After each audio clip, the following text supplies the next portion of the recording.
জয় শম্ভু, হর হর মহাদেব। আপনি কি জানেন যে আমাদের যে দ্বাদশ জ্যোতির্লিঙ্গর অবস্থান হয়েছে এই ভারতবর্ষের বুকে, এই দ্বাদশ জ্যোতির্লিঙ্গের সৃষ্টি হয়েছে 12 রাশির জন্য। 12 রাশির জন্য 12 জ্যোতির্লিঙ্গ সৃষ্টি হয়েছে। এবার আপনাদের আমি বলবো কোন রাশির জন্য কোন জ্যোতির্লিঙ্গ সৃষ্টি হয়েছে এবং সেই জ্যোতির্লিঙ্গ কোন জায়গায় অবস্থান করছে সেটা আপনারা মন দিয়ে শ্রবণ করুন। এবং আপনার রাশি অনুযায়ী যে জ্যোতির্লিঙ্গ আছে, আমার কথা অনুযায়ী, শাস্ত্র অনুযায়ী, সেই জ্যোতির্লিঙ্গ যদি আপনি দর্শন পূজা করতে পারেন জীবনে অন্তত পক্ষে একবার, সেটা আপনার রাশির জন্য অত্যন্ত শুভকর। এটা বলতে গেলে প্রথমে বলি, রাশি চক্রের প্রথম রাশি হচ্ছে মেষ রাশি। মেষ রাশির জ্যোতির্লিঙ্গ নাম হচ্ছে রামেশ্বরম। রামেশ্বরম কোথায় অবস্থান করছে? না তো তামিলনাড়ুর রাজ্যের সেতুবন্ধে অবস্থান করছে। এবার বলি বৃষ রাশি। এই বৃষ রাশির জন্য যে জ্যোতির্লিঙ্গ তার নাম হচ্ছে সোমনাথ। সোমনাথ কোথায় অবস্থান করছে? না তো গুজরাট রাজ্যের প্রভাস পাটনে অবস্থান করছে। এবার বলছি মিথুন রাশি। মিথুন রাশির জন্য নাগেশ্বরম বা নাগেশ্বর। এই নাগেশ্বর কোথায় অবস্থান করছে? না তো গুজরাট রাজ্যের দ্বারকাতে অবস্থান করছে। এবার বলছি কর্কট রাশি।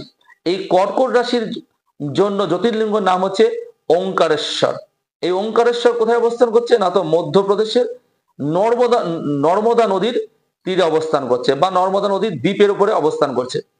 এবার বলছি আপনাদের সিংহ রাশি। সিংহ রাশির জন্য কি? না তো বৈদ্যনাথ। এই বৈদ্যনাথ কোথায় অবস্থান করছে? না তো ঝাড়খণ্ডের দেওঘরে অবস্থান করছে। এবার বলি কন্যা রাশি। কন্যা রাশির জন্য কোন জ্যোতির্লিঙ্গ? না তো কন্যা রাশির জন্য হচ্ছে মল্লিকার্জুন। মল্লিকার্জুন কোথায় অবস্থান করছে? না তো অন্ধ্রপ্রদেশের শ্রীশৈলমে অবস্থান করছে। এবার বলছি আপনাদের তুলা রাশি। তুলা রাশির কোথায় অবস্থান করছে? তুলা রাশির হচ্ছে জ্যোতির্লিঙ্গ নাম হচ্ছে মহাকালেশ্বর। মহাকালেশ্বর কোথায় অবস্থান করছে? না তো মধ্যপ্রদেশে। মধ্যপ্রদেশে কোথায়? না তো উজ্জয়িনীতে।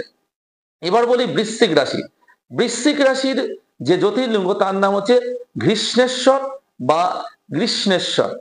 এটি কোথায় অবস্থান করছে? না তো মহারাষ্ট্র।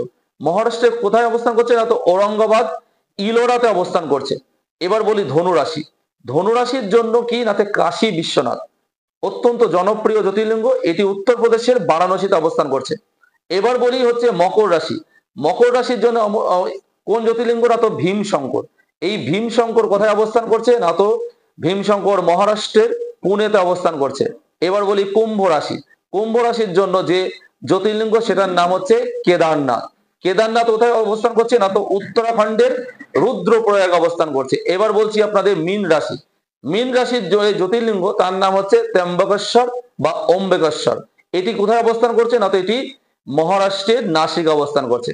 ভালো করে মন দিয়ে শুনুন, আপনার রাশি অনুযায়ী আপনার যে জ্যোতির্লিঙ্গ সেই জ্যোতির্লিঙ্গর নামটি আপনি বের করুন এবং শুনে নিয়ে সেই জ্যোতির্লিঙ্গ দর্শন করুন। 12 জ্যোতির্লিঙ্গ দর্শন করতে পারলে তো অত্যন্ত ভালো।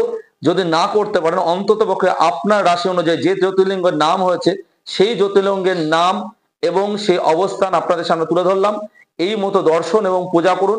এটা আপনার রাশির জন্য অত্যন্ত শুভদায়ক এবং আপনার সৌভাগ্য বৃদ্ধি করতে সাহায্য করবে। জয় শম্ভু, হর হর মহাদেব।